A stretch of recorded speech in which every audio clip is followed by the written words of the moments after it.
Veliki pozdrav svima ljudi, dobrodošli u naš novi video. Ja sam Semir, a ovo je Čupo. Ako ste gledali naš prošli video, znate da smo započeli priču o kunićima, njihovim osnovnim potrebama te svemu onome što je potrebno da imate kada nabavite jednog ovakvog čupaca. Danas konkretno ćemo pričati o kavezima, tačnije pokazat ćemo vam Čupin kavez i vidjet ćete sve ono što je potrebno da sadrži kavez jednog kunića. Tako da idemo da vidimo kako to izgleda Čupin kavez. I evo nas ljudi, ovako izgleda Čupin kavez, a mi ćemo sada detaljno da vam objasnimo šta je to sve što treba inače da sadrži kavez jednog kunića. Za početak, znači ona osnovna stvar, jeste upravo WC.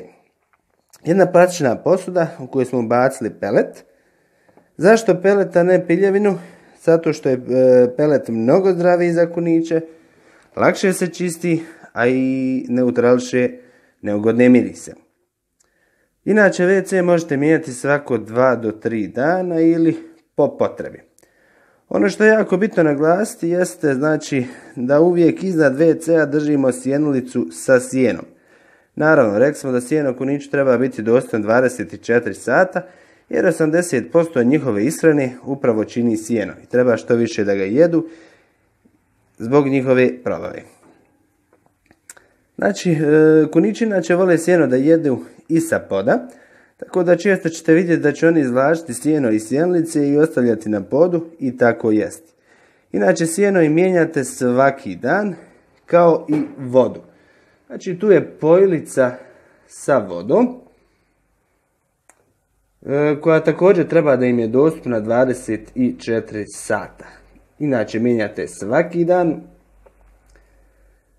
Ono što je također jako bitno naglasiti da mnogo je zdravije da kunić vodu pije iz zdjelice. Možete uzeti neku keramičku posudicu i da kunić iz nje pije vodu. Trenutno Čupo u kavezu ima ovu pojilicu jer je navikao da pije vodu iz nje. Također ono što je još bitno da kunić ima u svome kavezu jeste znači tkanina.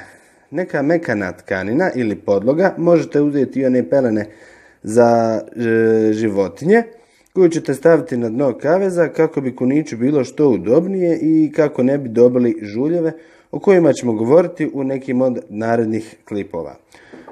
Ovo je također njegova zdjelica u kojoj on dobija svoju hranu, svoju dnevnu dozu hrane. Ima još jedan tanjirić koji trenutno nije tu u kojemu poslužujemo povrće.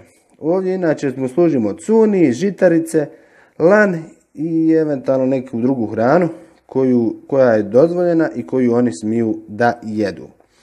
Kao što vidite, ovaj kavez je dovoljno veliki da Čupa može i da leži i da se kreće, a dovoljno je i visok da bi Čupa mogao eventualno da se ispravi, tačnije da ustane. Ono što je još također jako bitno naglasiti jeste upravo ova rešetkica koju imaju ovi kavezi, koju mi u principu skidamo. Zašto? Zato da ne bi Čupa zaglavio svoju šapu i eventualno ozlijedio. Tako da znači ovu rešetkicu obavezno skidati, ili ako ne mislite skidati onda ovdje stavite neku spužvicu kako oni ne bi ozlijedili svoju šapu prilikom ulaska ili izlaska iz kaveza.